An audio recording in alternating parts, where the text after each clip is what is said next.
Welcome to the bird media. నేను మీ పవన్ కృష్ణమూర్తి. జయ జయ హే తెలంగాణ జననీ జయకేతనం, ముక్కోటి గొంతుకలు ఒక్కటైన చేతనం, తరతరాల చరితిగల తల్లి నీరాజనం, పద పదాన నీ పిల్లలు ప్రణమిల్లిన శుభతరుణం, జానపద జనజీవన జావళీలు జాలువార కవిగాయక వైతాళిక కళల మంజీరాలు, జాతిని జాగృతపరిచే గీతాల జనజాతర అనునిత్యం నీగానం, అమ్మా నీవే మా ప్రాణమంటూ తన తెలంగాణ మట్టి వాసనని కలం సిరాగా మార్చుకున్నటువంటి అభ్యుదయ కవి అందశ్రీ గారు మనని వదిలి ఆ తెలంగాణ తల్లి ఒడిలోకి చేరిపోయారు. ఆ తల్లి ఒడిలోకే చేరిపోయారు. ఇన్నాళ్ళు నా కళానికి సారం నువ్వు ఇచ్చావమ్మా, ఈనాడు నేను నీ ఒడికి వచ్చేస్తున్నాను అంటూ అందరినీ కూడా శోకసందనంలో ముంచి ఆయన వెళ్ళిపోయారు. అనారోగ్య కారణాలతో వృద్ధాప్యంలో బాధపడుతూ ఇంట్లో కొలాప్స్ అయిపోయినటువంటి ఆయన్ని హాస్పిటల్కి తరలించినా కానీ ఫలితం దక్కలేదు. సంపూర్ణంగా ఆయన జీవితాన్ని జీవించారని భావించాలి.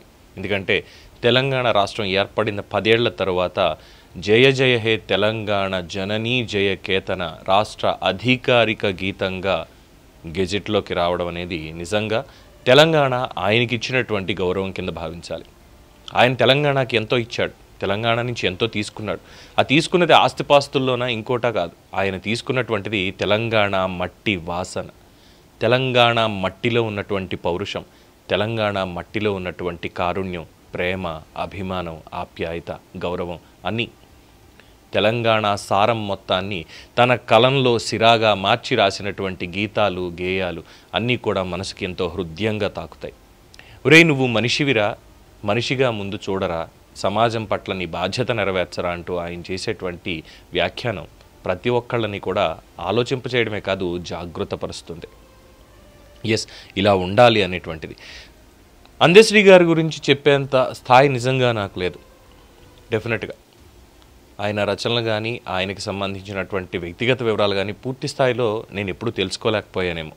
అంటే అన్లెస్ ఆయన రాసినటువంటి జయ జయ హే తెలంగాణ జననీ జయకేతన అనేటువంటి గేయం ఏదైతే ఉందో తెలంగాణ రాష్ట్ర గీతం కింద గుర్తింపబడింది. అప్పటి నుంచి అందశ్రీ గారి గురించి ఆలోచించడం మొదలుపెట్టాను.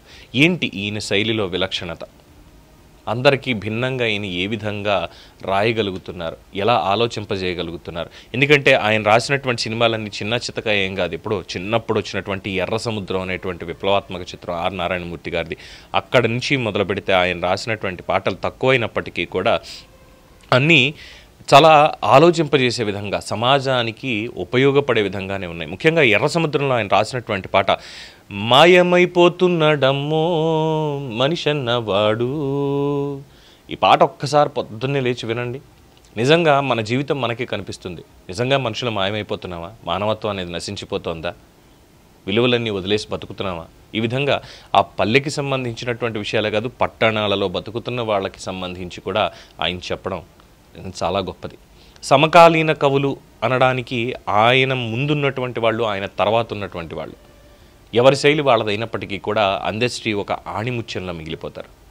డెఫినెట్గా ఆయన రాసినవి మేబీ చాలా చక్కటి పాటలు తక్కువైనప్పటికీ కూడా ఎంతో హృదయంగా ఆయన రాసినటువంటి రాతలు మాత్రం డెఫినెట్గా ప్రజల మనస్సుల్లో చిరస్థాయిగా తెలంగాణ ఉన్నన్నాళ్ళు, తెలంగాణ ఉన్నన్నాళ్ళు ఖచ్చితంగా ఆయన గేయాలు కానీ, గీతాలు కానీ, కవితలు కానీ, ఆయన రచనలు కానీ ఖచ్చితంగా నిలుస్తాయి. సాహిత్య ప్రపంచంలో ఒక మకుటంలా ఖచ్చితంగా ఉంటాయని నా వ్యక్తిగత భావన. 2014లో తెలంగాణ ప్రభుత్వం భారత అత్యున్నత పురస్కారమైనటువంటి పద్మశ్రీకి ప్రతిపాదించింది. ఎర్ర సముద్ర సినిమా కోసం రచించినటువంటి పాటకి ఆంధ్రప్రదేశ్ విశ్వవిద్యాలయాల తెలుగు విషయంలో 2వ సంవత్సరంలో సిలబస్లో ఆయన పాటని ఒక పాఠ్యాంశంగా చేర్చారు. ఒక పాఠ్యాంశంగా ఆంధ్ర విశ్వవిద్యాలయంలో కాకతీయ విశ్వవిద్యాలయం గౌరవ doctorate, academy of universal global peace Washington DC వారి గౌరవ డాక్టరేట్, లోక కవి అనే బిరుదు 2014లో ఫిబ్రవరి 1న సన్మానం, వంశీ ఇంటర్నేషనల్ ఫౌండేషన్ వారి చేత దాశరథి పురస్కారం, రావూరి భరద్వాజ, రావూరి కాంతమ్మ ట్రస్ట్ జ్ఞానపీఠ పురస్కార గ్రహీత రావూరి భరద్వాజ సాహితీ పురస్కారం, నంది పురస్కారం, తెలంగాణ ఉద్యమంలో కవిగా మహోన్నతమైనటువంటి పాత్రను నిర్వర్తించినటువంటి అందశ్రీ తెలంగాణ ధూమ్ధామ్ కార్యక్రమ రూపశిల్పిగా తెలంగాణలోని 10 జిల్లాల్లోని ప్రజల్లో ఉద్యమ స్ఫూర్తిని రగిలించినటువంటి గొప్ప కవి. ప్రార్థనా గీతంగా జయ జయ హే తెలంగాణ గీతాన్ని తెలంగాణ ప్రజలు ముక్కోటి గొంతుకలతో ఇప్పటికీ విద్యాసంస్థల్లో ప్రభుత్వేతర ప్రభుత్వ కార్యక్రమాల్లో తెలంగాణ జాతీయ గీతంగా తెలంగాణ జాతి గీతంగా పాడుకోవడం విశేషం.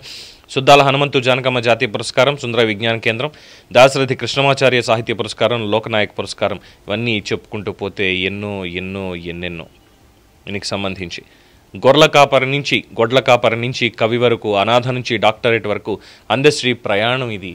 ఆయన చిన్నతనం నుంచి చదువుకుని వచ్చుకోలేదు, కానీ చదువుతో నాకు సంబంధం లేదు. ఛందోబద్ధమైనటువంటి నేను ఏం రాయాలనుకుంటున్నాను అంటే కేవలం రాతకి సంబంధించి ముందు నోట మాటగా మొదలై తర్వాత కాస్త నేర్చుకుని ఆయన ఏదో డిగ్రీలు చదివారు, లేదంటే పీజీలు చేశారు తెలుగులో లేదు. ఆయన జన జీవనాన్ని, సమాజాన్ని, తెలంగాణ మట్టిని ఆయన చదివారు. తెలంగాణ మట్టి వాసన నుంచి ఎన్ని శబ్దాలు వస్తాయి, లేదంటే ఎన్ని దానికి సంబంధించినటువంటి అనుభూతులు వస్తాయి, ఎన్ని భావాలు వస్తాయి, ఎన్ని భావాలు వ్యక్తమవుతాయి, ఎన్ని భావోద్వేగాలు ఉంటాయి. ప్రతి ఒక్కదాన్ని తెలంగాణ మట్టి వాసన నుంచి ఆయన తీసుకొని తన కలంలో సిరాగా మార్చుకున్నారు. ఆ సిరా ఎప్పటికీ ఇంకిపోదు. ఆయన కలంలో ఉన్నటువంటి తెలంగాణ మట్టి వాసన నుంచి వచ్చినటువంటి సిరా ఎప్పటికీ ఇంకిపోదు. తెలంగాణ జాతి ఉన్నంత వరకు కూడా అందశ్రీ పేరు వినబడుతూనే ఉంటుంది. కవి అందశ్రీ గారికి హృదయపూర్వక నివాళులు తెలియజేస్తూ వారి ఆత్మకి శాంతి చేకూర్చాలని భగవంతుని ప్రార్థిస్తూ బర్డ్ మీడియా ప్రెజెంటేషన్.